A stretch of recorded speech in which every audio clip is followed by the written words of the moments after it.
Oh, Ben, we've been on a lot of calls together over the past few years, and I'm a big fan of your work.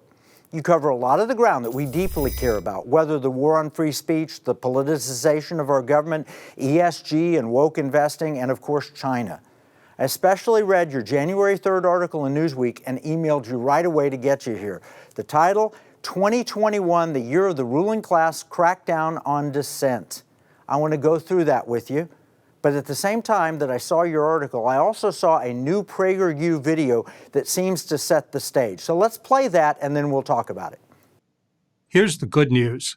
The secret police are not coming with guns to take you away to a prison camp in a frozen wasteland for speaking out against the government. They did that in communist countries in the 20th century. It's not going to happen here in America or in Western Europe. Here's the bad news. The secret police aren't coming for you because they don't have to. There are ways to shut you up and keep you quiet that don't involve physical force. The powers that be, and that now includes major corporations, the educational establishment, the media, and the government, can just kick you off the internet, put you on a no-fly list, and bar you from using the banking system. We can describe scenario number 1 as hard totalitarianism, and scenario number 2 as soft totalitarianism. There are big differences between them, but in the end, you arrive at the same place: submission and silence.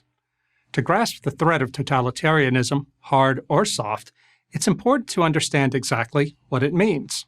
According to the famous political scholar Hannah Arendt, a totalitarian society is one in which an ideology seeks to displace all prior traditions and institutions, with the goal of bringing all aspects of society under control of that ideology. The state literally defines and controls reality. Truth is whatever the rulers decide it is.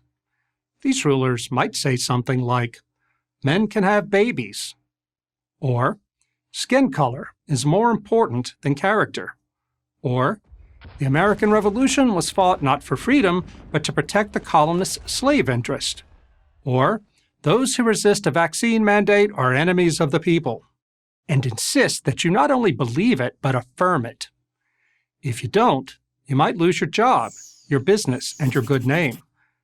That dystopian future, of course, is now. Ben, your Newsweek article proves that the dystopian future mentioned by PragerU was really the dominant story of last year. The ruling class really did crack down on dissent. Please unpack that for us.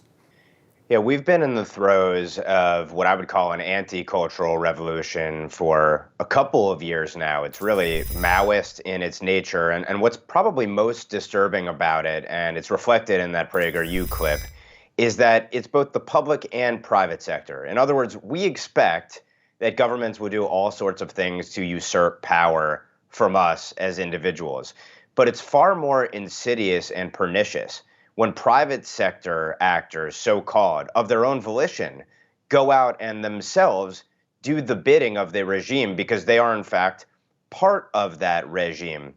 And so what I argue in this article is that, look, 2020 was the year of the lockdowns where our natural rights, our most basic fundamental rights, were usurped arbitrarily, capriciously, unendingly, really. And of course, that's continued to an extent.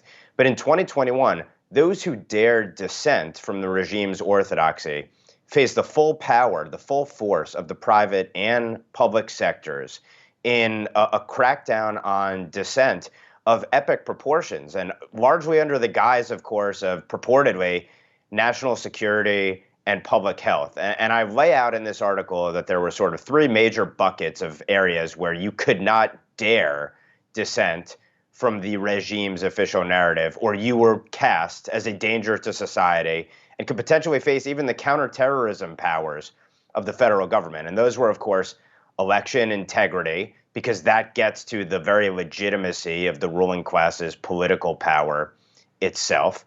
Secondly, the draconian coronavirus policies and proclamations, of which, of course, the goalposts have shifted on virtually all of them. And we've seen they have virtually nothing to do with public health and most everything to do with political power, because that obviously gets at the power of the government over every aspect of our life and the sort of biomedical security state that has been imposed upon us. And then lastly, of course, critical race theory, what I would just define as racial Marxism in schools. If you dare to challenge that, well, first of all, who are parents to dissent when it comes to what their tax dollars are being used to teach their children about? But CRT, really part of wokeism, is the regime's ideology, and the regime cannot deal with any dissent from that ideology.